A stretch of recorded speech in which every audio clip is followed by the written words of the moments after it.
Hey! Comment que c'est? On se retrouve pour une petite vidéo aujourd'hui rapide sur les meilleures variétés de tomates, du monde. Non, je plaisante. Bien évidemment, c'est les variétés de tomates qui ont bien marché chez moi. Donc, je rappelle, le contexte, je suis dans le Grand Est, dans la Marne et comment dirais-je? Je vais vous présenter moi les tomates qui ont le mieux marché, dans mon jardin à moi. Je rappelle, donc je suis dans le Grand Est, il fait assez froid, les saisons sont quand même globalement assez courtes. Donc moi je privilégie, désormais les variétés précoces ou de mi-saison. Maximum 2 saisons et les tardives, c'est vraiment rare parce que j'ai vraiment du mal à faire mûrir les tomates tardives, sauf, sécheresse ou canicule. Où là vraiment, avec un été indien, on arrive à récupérer des tomates tardives style, grosse cœur de bœuf ou ananas, typiquement, c'est les tomates, tardives, bah, qu'on a du mal nous dans le nord à avoir, même avec une serre des fois, c'est compliqué. Parce que même avec la serre des fois, ça n'empêche pas d'avoir le mildiou.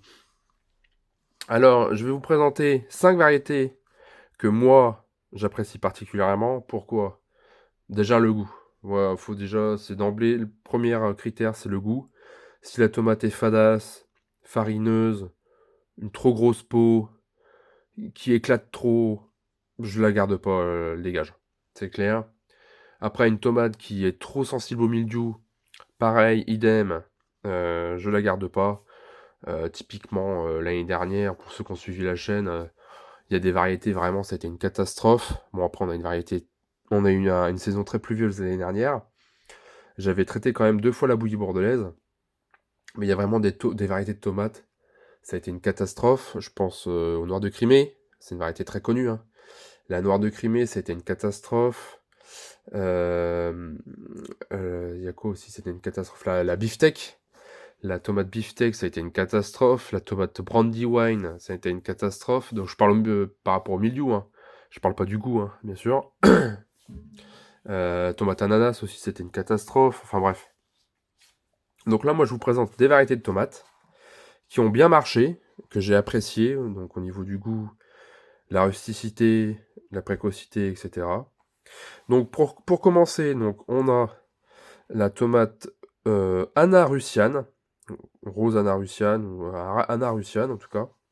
Donc ça fait une petite tomate comme ça, rouge-rose, type cœur de bœuf, mais mi-cœur de bœuf. Donc c'est une variété assez précoce. C'est une variété l'année dernière que j'ai récoltée début juillet. C'est pas la plus précoce que j'ai, mais comment dirais-je, c'est une des variétés qui a très bien marché. Le port est indéterminé. Et c'est une variété qui vient de Russie, voilà. Donc c'est une tomate qui fait environ 100-150 grammes maximum, c'est une tomate moyenne, voilà. Ensuite, nous avons la Cleota Yellow, donc ça c'est une variété, donc ici là, la Cleota Yellow, c'est une grosse tomate type cœur de bœuf à chair, comment dirais-je, assez charnue. Donc ça, la Narussiane, c'est une demi-charnue, je dirais. Il y a un peu de chair, mais aussi un peu de gel et un peu de pépins. La Cleota Yellow, donc une variété originaire des USA, du Tennessee pour être plus précis. Donc voilà, Cleota Yellow, là, c'est les deux qui sont là. C'est une variété, malgré son gros calibre, hein, ça peut faire des grosses tomates de 400-500 grammes jusqu'à 1 kg, il me semble. L'année dernière, j'en ai récolté une qui faisait pas loin de 600-700 grammes, malgré la saison pourrie, hein. Malgré la saison pourrie, j'ai une grosse tomate. Et elles arrivent assez précocement, donc bien sûr moins précocement que la Anarusiane, mais je dirais, allez, mi-juillet, mi-fin juillet, 20 juillet, par là, j'ai eu les premières tomates, sachant qu'on a une saison pourrie, encore une fois, je le rappelle. Et elles étaient, toutes ces tomates-là étaient en extérieur, sauf une, j'y reviendrai après. Donc c'était en extérieur. Sensibilité au mildiou, elle s'en est bien sortie, comparée à toutes les autres. Je vous mettrai le lien de la vidéo pour ceux qui veulent, la vidéo d'une heure que j'ai faite l'année dernière qui résume mes pieds de tomates. J'en avais fait une quarantaine. Cette année, j'en fais un peu moins, j'en fais 30. C'est déjà pas mal. Vous me direz. Donc Cléota Yellow que je recommande, charnu. Et donc c'est un mix, je dirais, entre la cœur de bœuf vraiment et la tomate ananas. C'est un bon compromis entre les deux. Elle est assez sympa au niveau du goût. Elle est pas trop neutre comme une cœur de bœuf ou une ondine cardunaisante par exemple. Ces tomates-là sont bonnes, mais elles sont assez neutres, je dirais. Là, il y a un petit peu de peps, légèrement d'acidité, un petit goût exotique, quoi. Je dirais pas de la mangue, faut pas exagérer, mais très bien, très bonne tomate que je recommande, franchement. Donc celle-ci, j'en parlerai après, c'était le bonus. J'avais dit 5 tomates. Ensuite, une variété de tomates cerises. Donc ça, c'est la variété miel du Mexique. C'est une tomate cerise assez tardive, mais comme c'est une tomate cerise, elle arrive quand même, on va dire, de saison. Donc c'est pas la première tomate que vous allez manger du jardin, mais elle est tellement bonne, tellement sucrée, résiste à l'éclatement, à la sécheresse. Donc les autres aussi, hein. La Cléota Yellow résiste à l'éclatement. La Anna Russian, un petit peu moins, mais bon, l'année dernière, il y a beaucoup de pluie. Mais elle résiste quand même. La miel du Mexique, donc, résiste à l'éclatement. Très sucrée, très bonne, très productive. Enfin, voilà, c'est une bonne tomate cocktail. J'en ai goûté quand, pourtant des tomates cocktail, tomates cerises. Franchement, la miel du Mexique, c'est vraiment quelque chose que je peux pas arrêter. Franchement, à chaque fois, elle revient. Je reviens dessus à chaque fois. C'est une valeur sûre, la miel du Mexique. Ensuite, nous avons une tomate moyenne grosse. Donc cette fois-ci, c'est, on dirait la Cléota Yellow, hein. Mais cette fois-ci, c'est la cœur de bœuf orange. Où j'avais fait 3 pieds l'année dernière de mémoire. Et les 3 pieds avaient assez bien résisté au mildiou. Très bonne. Franchement, il n'y a pas... Il n'y a rien à dire. Très bonne. Je le trouve encore meilleur que la cœur de bœuf rouge. Toujours un petit goût petit peu exotique, je sais pas comment le dire. Il y a un petit goût, quoi. Meilleur que les tomates rouges, quoi, classiques, quoi. Et vraiment dense, hein, vous le voyez, très peu de pépins. Vraiment bonne, résiste à l'éclatement. Elle a résisté au mildiou. Il y a une bonne quantité sur le pied. Le pied est facile à palisser. Il est facilement, comment dirais-je, oui, à palisser. Il n'y a pas des feuilles dans tous les sens. Enfin, ça le vaut pour toutes les tomates. Bon, sauf la du Mexique, c'est une tomate cerise. Forcément, il y a un peu de feuilles, mais même la Cléota Yellow ou la Anna Russian, elles ont pas beaucoup de feuilles. Elles sont faciles, elles sont agréables à palisser. J'ai envie de dire, c'est un plaisir. Alors, tandis qu'il y a des variétés de tomates, des fois, c'est une catastrophe à palisser et à entretenir. Bon, surtout quand on en a beaucoup. Quand on en a 3 pieds, ça va, mais... Donc, la cœur de bœuf orange, je vous la recommande vivement. Ensuite, donc ça, c'est une variété de mi-saison, saison, cœur de bœuf orange. Voilà. Et ensuite, la variété la plus précoce du jardin, c'est la variété rouge glacier. Donc ça fait une petite tomate. Allez, une tomate comme ça, de la taille d'une clémentine, une grosse clémentine. Ça va de la balle de ping-pong à une mandarine. Voilà, voilà. Pour ceux qui veulent avoir une idée. Donc c'est la rouge glacier. Cette fois-ci, celle-ci, je l'avais fait en serre. Et j'avais eu mes premières tomates, sachant toujours qu'on avait une saison pourrie l'année dernière. Fin juin, vers le 20 juin, 25 juin, quelque chose comme ça. Sachant qu'on a une saison pourrie. Donc cette année, si on a une belle saison, bon, ça démarre mal. Mais si on a une belle saison, j'espère encore les avoir encore plus tôt. Donc c'est vraiment l'une des tomates que vous aurez le plus tôt au jardin. Il n'y en a pas beaucoup des comme ça.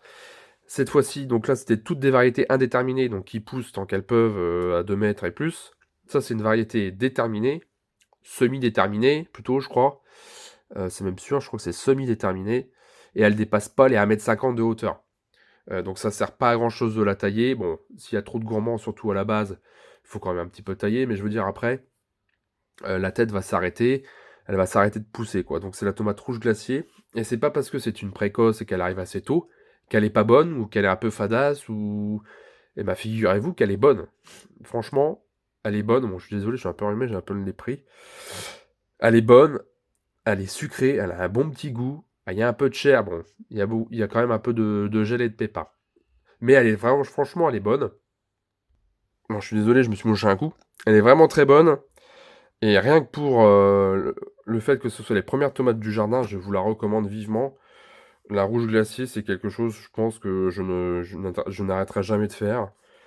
Elle est inégalable, rien que pour ça, elle est bonne et elle est très très précoce. Bon, ensuite, donc on avait une tomate cerise, la miel du Mexique, une tomate cœur de bœuf, un peu classique, une tomate très précoce, la rouge glacier, une tomate assez résistante au mildiou et assez précoce, la Andalusiane, une tomate assez grosse et bonne aussi, la Cléota Yellow, Je pense aussi pour farcir, là, celle qui est bien, c'est la couille de taureau. Bon, pour ceux qui ont suivi la chaîne, ils l'ont vu. Tomate à farcir, rouge, d'un assez bon calibre, assez aplati comme ça. La couille de taureau qui avait bien marché aussi, bon bref. Et pour les sauces, en bonus, je sélectionne aussi la San Marzano. C'est une tomate coulis qui ressemble vachement à la tomate Roma, pour ceux qui connaissent. Bon, qui connaît pas la tomate Roma, ça va être compliqué. Et c'est une bonne tomate pour faire les coulis. Elle est assez résistante au mildiou. Par contre, le pied est indéterminé, tandis que la Roma, le pied est déterminé, il dépasse pas le mètre de hauteur. Ça peut convenir à des contextes. La Roma, pour ceux qui font en pot ou qui ont vraiment des saisons très courtes. La Roma, elle peut être assez avantageuse, quoique la Roma, quand même, elle est assez tardive, hein. Malgré son pied qui dépasse pas le mètre de hauteur, la Roma est assez tardive. Oui, oui, elle est tardive. Tandis que celle-ci, elle est un peu plus précoce quand même. C'est pas une précoce, mais ça doit être une de saison. Donc voilà, pour mes variétés entre guillemets fétiches, mon top 5, mon podium. Il y en a plein d'autres, hein. Je vous ai fait une vidéo il y a un mois environ, pour ceux qui veulent aller voir, où je présente mes 30 variétés de tomates. Il y en a une chier, j'ai envie de dire, excusez-moi l'expression. Donc, pour ceux qui veulent aller voir ça, après je présentais les tomates en vidéo. Allez faire un tour. Pour ceux que ça intéresse, j'ai toujours mes graines. Bon, je dois vous saouler avec ça, mais il y en a encore, profitez-en, c'est pas trop cher. Au bout de 5 variétés, il y en a une offerte, et au bout de 10, je vous en offre 2 variétés. Donc allez-y, tout est en description. Bon bah sur ce, écoutez, je vais pas faire durer la vidéo pour longtemps, ça fait déjà 12 minutes que je parle de tomates. Préparez-vous, achetez votre terreau, achetez vos graines de tomates, vos petites lamplettes, vos petits pots, etc. etc. Pour démarrer les semis, on va démarrer ça début mars, première, deuxième semaine de mars. Et puis voilà, on sera bien pour planter ça fin avril, début mai au jardin. Allez, moi je vous dis à une prochaine vidéo. Préparez-vous. Ciao!